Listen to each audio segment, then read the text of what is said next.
Brothers and sisters, here we are back in lockdown.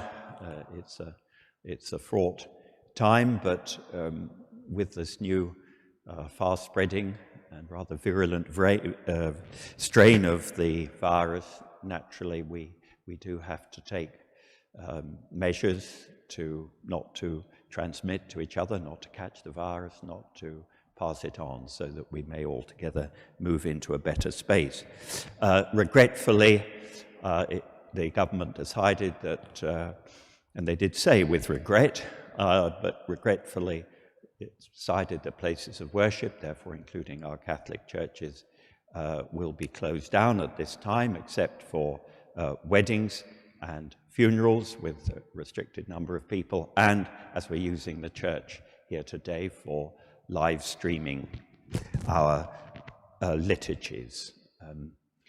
The bishops will continue to raise concerns and questions about this, because public worship is really an essential part of the common good and a great spiritual and social support in difficult times. So we are continuing, as I say, to discuss and put our points of view. But indeed, we want to do all we can to help combat and restrain and get the better of this virus.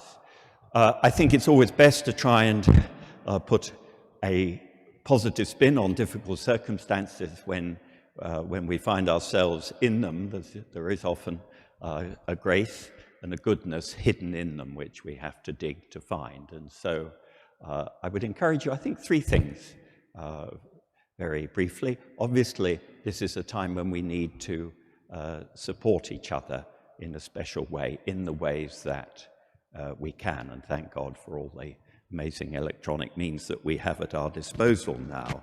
But it's good to support each other. Our tempers will probably be a little shorter, so we need to be temperate in our language and reasonable in our opinions, and sort of endlessly patient with one another. So to stretch our patience more and more and bear one another's burdens, as St. Paul says. There's the first thing. And then secondly, I know I'm preaching to the converted, but to keep in touch with the liturgy, with the celebration of Mass, which will not cease, with all of that, with the Holy Eucharist, through spiritual communion, through online contact.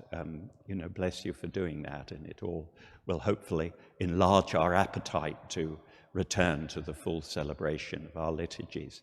And then thirdly, this is an opportunity to go deeper into our Christian life, into our life of prayer, especially, I think. So let's try, I know many families will have the children at home all the time. That's not necessarily the most prayerful situation, and yet maybe they can be drawn into family prayer, and we can still find time, especially those who are older or alone, more time to pray, to turn to the Lord, to feel his presence.